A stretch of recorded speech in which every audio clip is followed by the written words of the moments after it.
卫生间墙地面防水施工，超细致的施工干货来了，记得先收藏。一、墙地面施工前一定要清理干净，并要滚水洒水。若基层不牢固，一定要先铲除干净。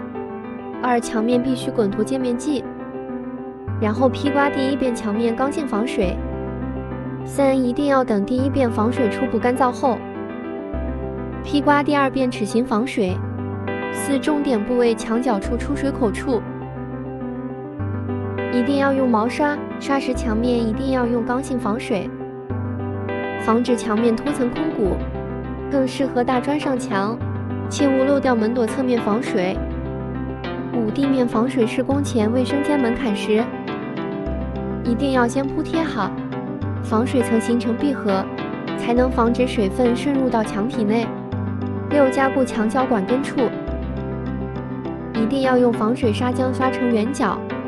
七、卷材一定要平铺在地面，不能用地面材料卷上墙，不然会空的墙面卷起，必须要用无纺布，高度10公分左右，不可太高。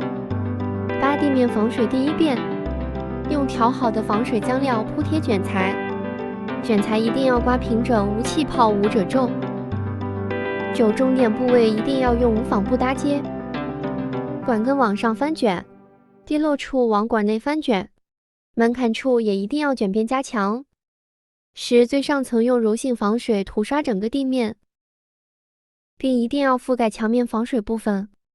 最后提醒大家，墙面要用刚性防水，地面要用柔性卷材，千万不能将地面卷材施工上墙，可能会导致墙面瓷砖拉裂墙面防水层，造成空鼓甚至墙砖脱落。